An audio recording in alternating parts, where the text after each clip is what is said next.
Hello, and thank you so much for tuning into my podcast. My name is Kara, and I'm a holistic health practitioner for both people and pets.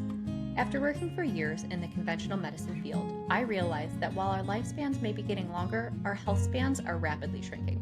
And when it comes to our pets, both their length and quality of life are decreasing. When I turned to functional medicine and a more holistic approach to health, I saw dramatic improvements for my pets, myself, and my patients.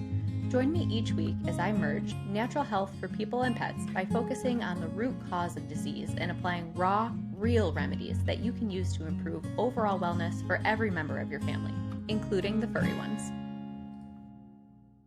Happy New Year, everyone, and welcome to 2026. I want to start out today's episode by thanking you for being by my side all throughout 2025, which was the first year of my podcast, and of course invite you to stick around for everything that I have in store for 2026. I'll be continuing my monthly episodes this year, and I'm really excited to tie in even more human functional medicine alongside natural approaches to health for our pets.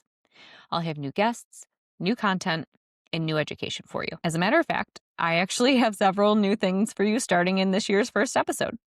As I'm sure you're acutely aware, I have always recorded with a guest. Today, I decided to take the plunge and record an episode with only me, myself, and I. So hopefully you don't find the idea of listening to just my voice too dull, because you're going to hear nothing else except possibly a dog barking in the background for the next 30 minutes or so. And with that lead-in, let's get started. The topic today is thyroid health. And this is a topic that is quite personal for me because I have autoimmune thyroiditis. Thyroid disorders are one of the most common diseases that people and pets face. When I think about the patients at my own human integrative practice, I would say that probably 80% of them have been diagnosed with hypothyroidism. Now, Buffalo actually has an inordinately high amount of thyroid disease compared to the rest of the country. And I have several theories as to why this is. But regardless of location, there really is no corner of the world that does not have some number of the population dealing with thyroid issues. For cats, hyperthyroidism tends to be the leading endocrine problem. This is thought to be due to BPA and other environmental endocrine disruptors in canned foods. But for dogs and people, hypothyroidism is far more common. And while there are some people and pets who I'm sure have a pure, good old-fashioned, under-functioning thyroid, I would wager that a huge percentage of those with hypothyroidism actually started out with autoimmune thyroiditis, just like I'm dealing with now. My goal for you this episode is to take away an understanding of how the thyroid works, what it does for the body, which hormones we make and how they work, the different kinds of hypothyroid disorders, and then what affects the thyroid and how we can handle it. So, what does the thyroid do for us? I think a better question would be, what doesn't the thyroid do for us? The thyroid gland is the sentinel gland for the environment. So as your environment changes, the thyroid gland will adapt to handle those changes. This can be both good or bad depending on the environment that you're living in. The thyroid has two primary roles. The first is regulating cellular metabolism, and the second is regulating gene expression. Now, normally when people hear the word metabolism, they think of skinny or fat, but metabolism is far more than just burning calories. Cellular metabolism is essentially any reaction or process that uses energy within a cell, and our thyroid is in charge of those reactions. Thyroid hormones affect gene expression by attaching to something called a thyroid response element, which is on our DNA. This then leads to an action in the body. So kind of think of it like fitting a key into a lock and unlocking a door, and then stepping inside and doing an action, such as turning on a light. And these hormones affect nearly every cell in our body.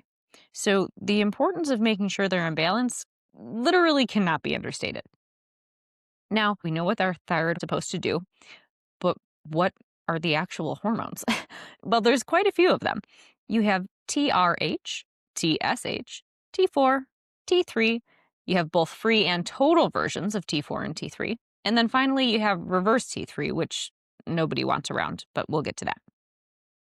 And then you have thyroid antibodies, and the important ones today, because we're focusing on hypothyroid disorders, are TPO, which is thyroid peroxidase, and TG, which is thyroglobulin. Now, I'm going to mention these a bunch of times, and I'm not saying thyroid peroxidase and thyroglobulin every single time. So I'm going to be calling them TPO and TG. So remember, or come back to whatever amount of minutes this recording is at if you can't recall what they stand for. Now, I include TPO and TG in this section because even though they aren't hormones, they are a very important part of the thyroid hormone pathway. TG is a large glycoprotein. A glycoprotein is a protein molecule with a carbohydrate chain attached to it.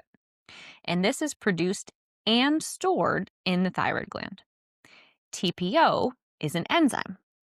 An enzyme is a protein that speeds up a chemical reaction in the body. This is also found in the thyroid gland. It's responsible for carrying out quite a few key chemical reactions that are necessary to make our thyroid hormones. Okay, we're making strides. We know what the thyroid does, and we know which hormones are connected to the thyroid. Next, I really think it's important to know where each hormone originates, because you'll then understand that it's an entire pathway with many steps that all have to work in tandem before you ever get to the finished product of a thyroid hormone. So the first one I mentioned is TRH. This stands for thyrotropin releasing hormone. TRH is secreted by the hypothalamus, which is in your brain. It gets secreted when the body senses low levels of circulating thyroid hormones. TRH stimulates the anterior pituitary, which is also in your brain, to make and secrete TSH.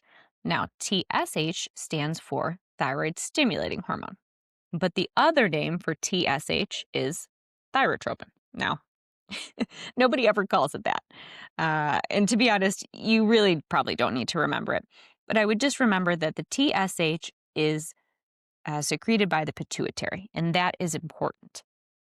So next, your TSH scoots down to the thyroid and kindly asks it to create some T4. Now, T4 is what most people like to call thyroid hormone. Alas, this is not the final step, because then your T4 travels to the liver where it's converted into T3. T3 moves into the tissues and cells to stimulate a bodily response. So T3 is the actual bioavailable form of thyroid hormone, which stimulates cellular response. And this is why it drives me absolutely bonkers that we all refer to T4 as the thyroid hormone. We don't give T3 the credit it deserves, and honestly, most people have no idea that T3 even exists, including some conventional medicine and veterinary providers. Pretty scary, don't you think? But I know what you're thinking now. Kara, did you forget about reverse T3? I wish. We may not want it, but we damn sure still make it. Reverse T3 is only made by conversion from T4. And unfortunately, its creation can be a vicious cycle. But we're going to talk a little bit more about that later, because next I feel like we need to talk about how our thyroid hormones are actually created. And this is so that we can understand why an autoimmune disease can completely decimate this pathway. And like almost all other reactions in the body, this pathway to hormone creation starts with nutrients, and in this case, iodine. So, remember TPO that I talked about earlier? So the TPO enzyme works together with iodine to attach to an amino acid called tyrosine, which is hanging out on a TG protein. Remember, I said I was going to bring TG back into this too. And that's sitting in the thyroid tissue, right? So TPO plus iodine attached to tyrosine, which is hanging out, sitting on top of a TG protein. And this is all in the thyroid tissue. Now, an amino acid, I think you know what amino acids are, right? These are small proteins. That's what tyrosine is. It's an amino acid. These all combine throughout several different steps to create your thyroid hormone. So, I want the overall takeaway here to be that the creation of thyroid hormones is complex and it has many steps. And two extremely important components of these steps are TPO and TG. So, if we develop antibodies against TPO or TG, we can really screw up our ability to make any thyroid hormone. And the end result is thyroid inflammation and impaired thyroid function.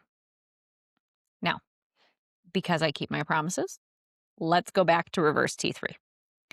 I like to think of T3 as your Dr. Jekyll and reverse T3 as Mr. Hyde.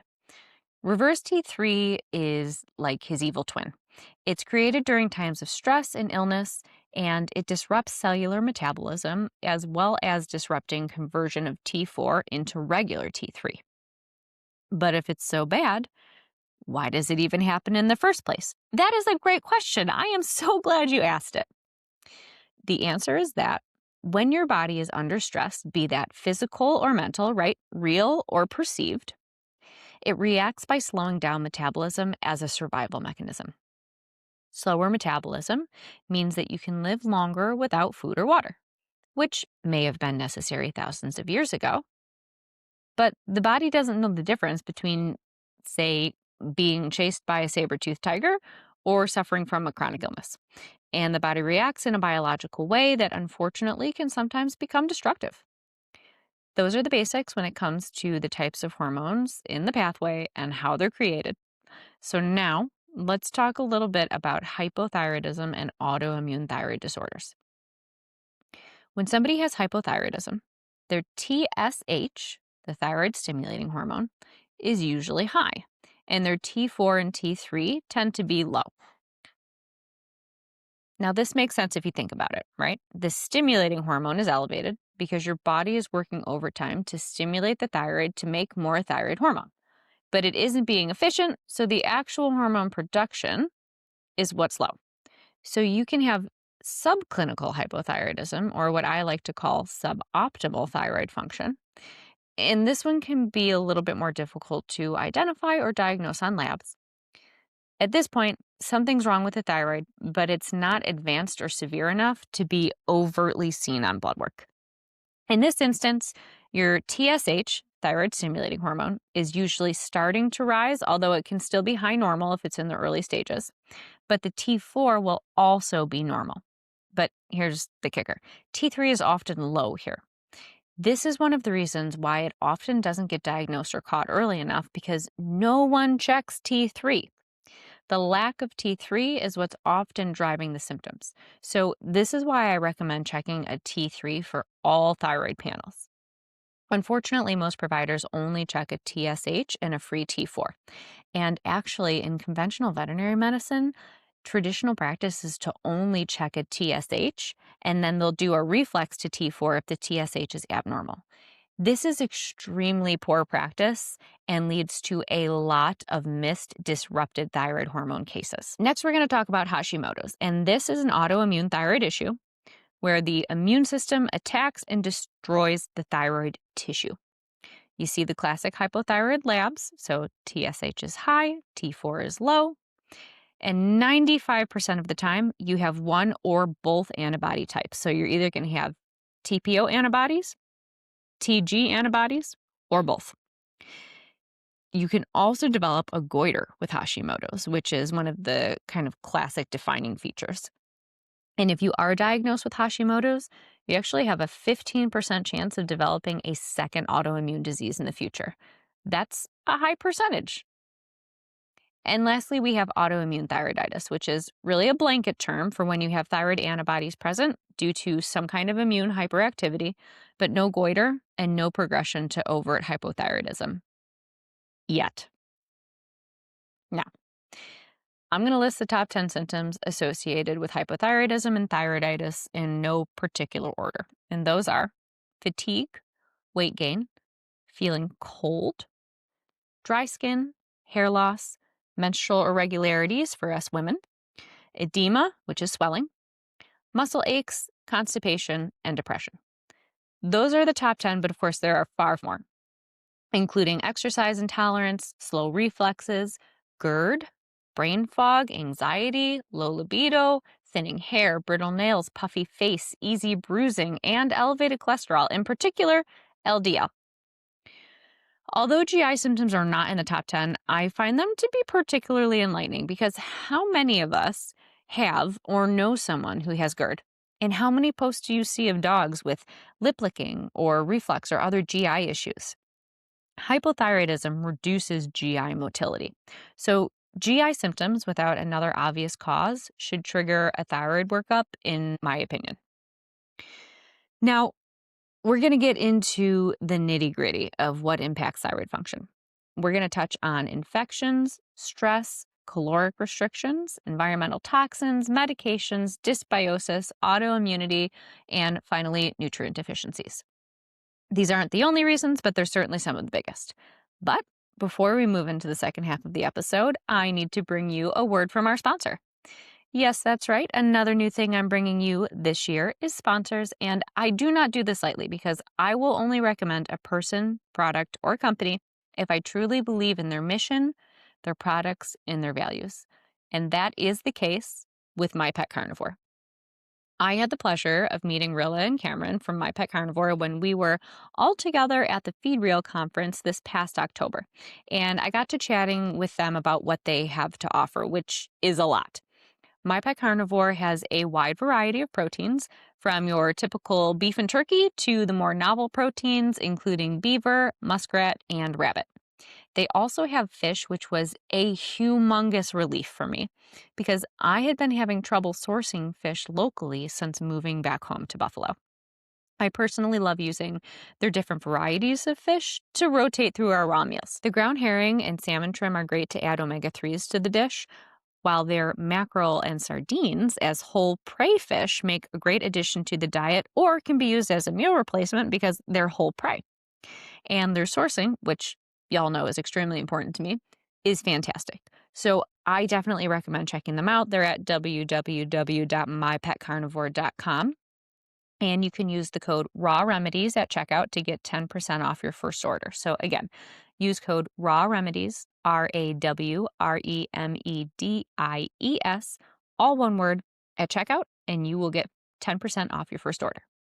Now, back to the things that impact thyroid function.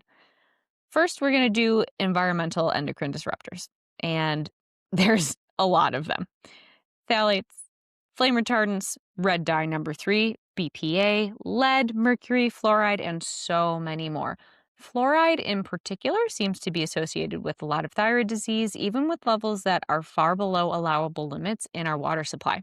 And that's not even accounting for what they put in toothpaste and what the dentist tries to hand you to swish your mouth out with after your dental cleaning. Next is infections.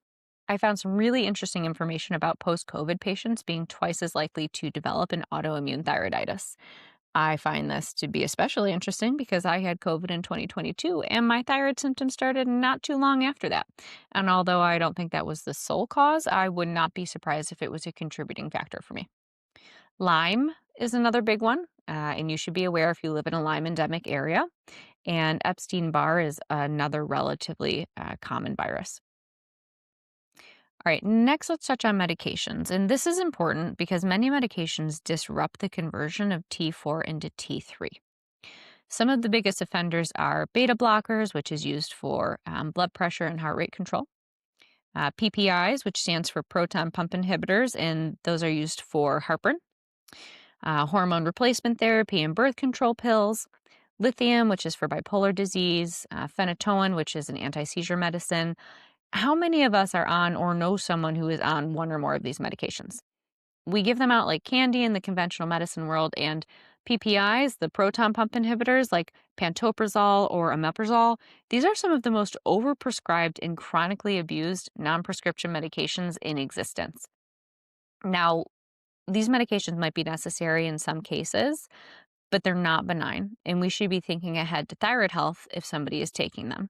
And that, of course, includes our pets because animals do get put on these medications.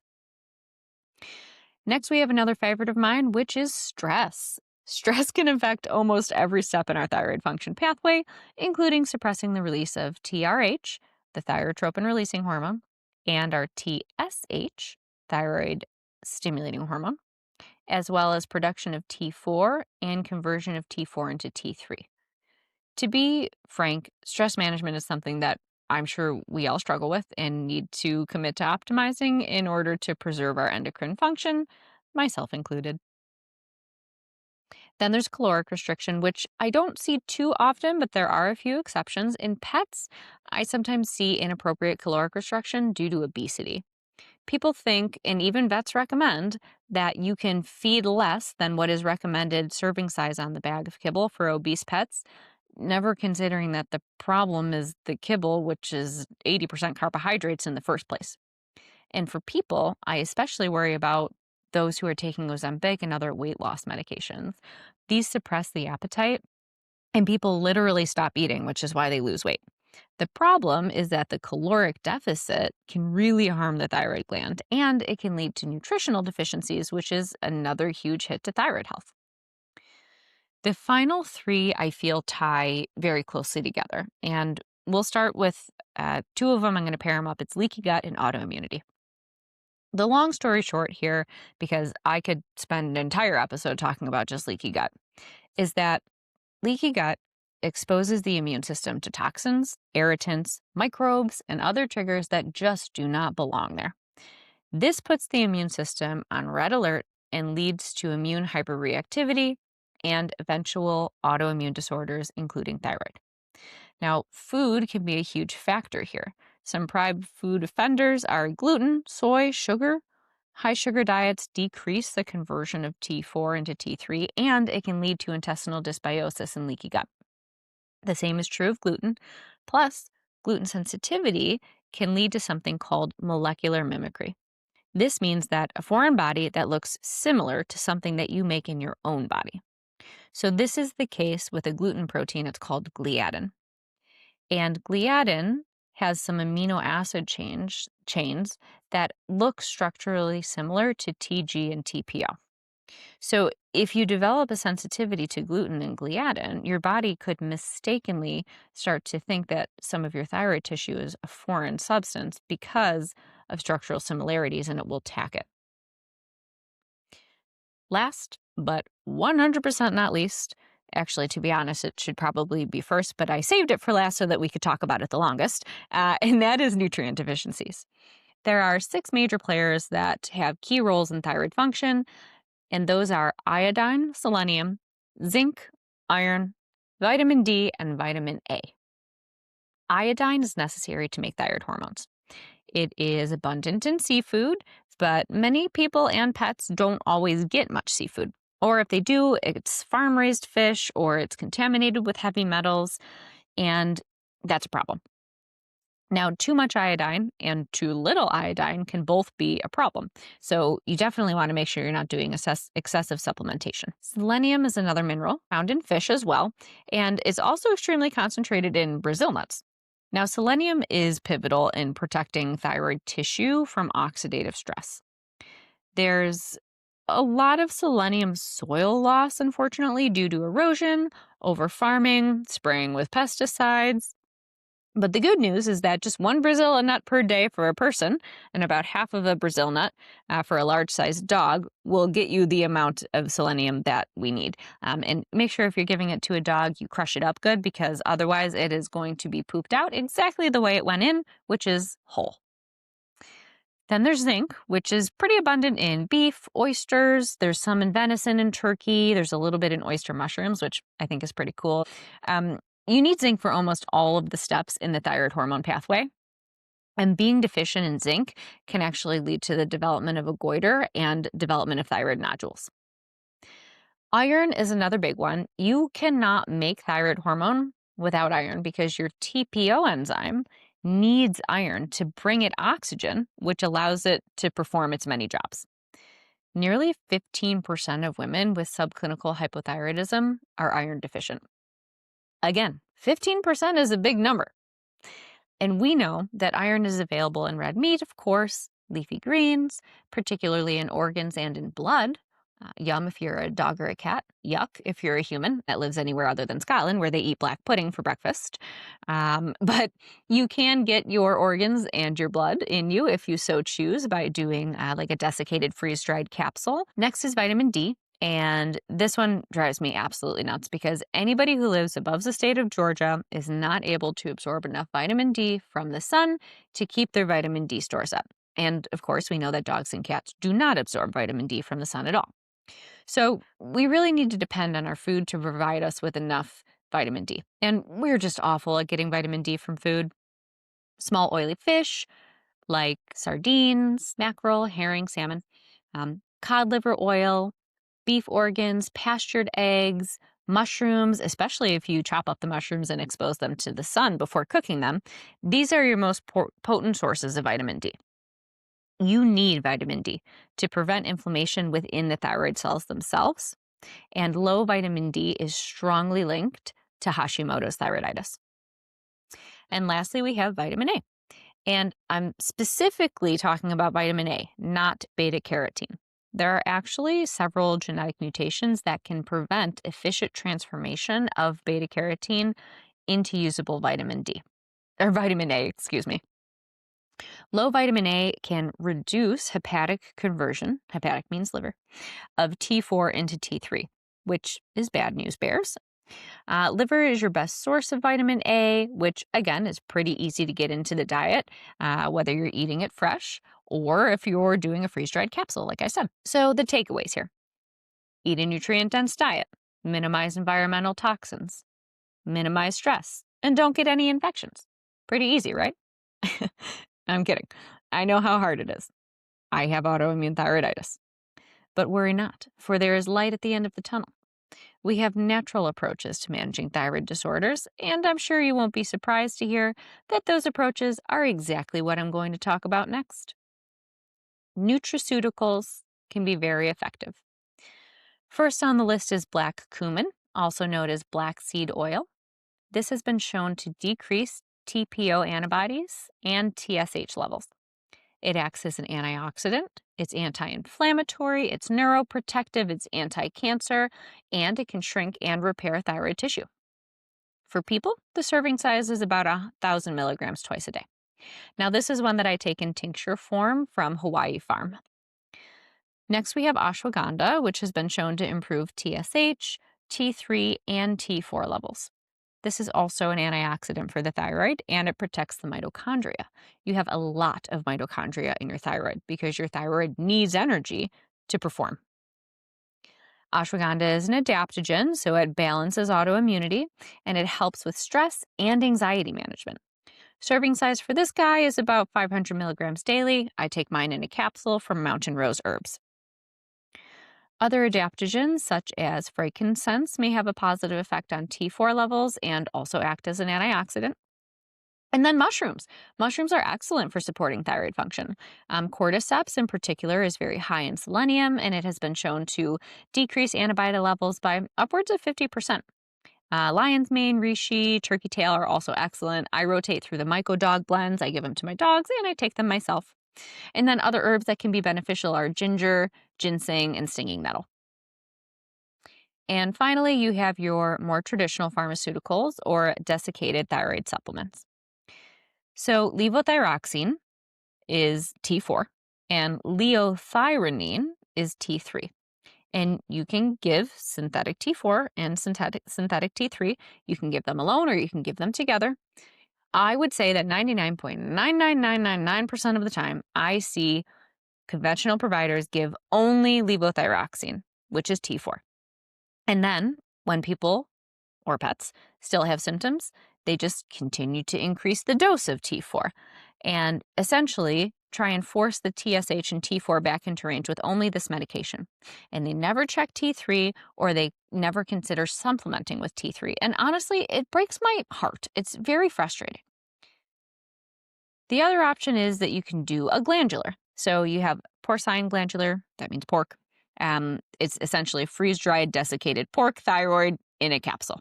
Now, Most practitioners are not comfortable with giving a glandular, which is really too bad because they've been used for greater than 130 years, which is double the amount of time that synthetic thyroid supplements have been on the market. And the benefits of using a glandular, aside from it, of course, being natural, is that it does contain your thyroid hormones, both of them, T3 and T4, and it also has iodine and selenium in it. Now, remember, you're still depending on the body to take that T4 that is present in the glandular and bring that to the liver and convert it into T3. So by taking a glandular, you are still asking the body to do some amount of work for you, which is where nutrients come in handy because you need your nutrients, that zinc, selenium, iodine, vitamin D, vitamin A, and your iron to help you do effective conversion of T4 into T3 so that you can actually cause a biologic response within the body. And that's it. We're done. So this is really only the tip of the iceberg when it comes to thyroid health, and we didn't even touch on hyperthyroidism, which I hope to discuss in the future. But if you found this information useful, I will be coming out with a masterclass that goes into far more detail across all aspects of what I skimmed the surface of today.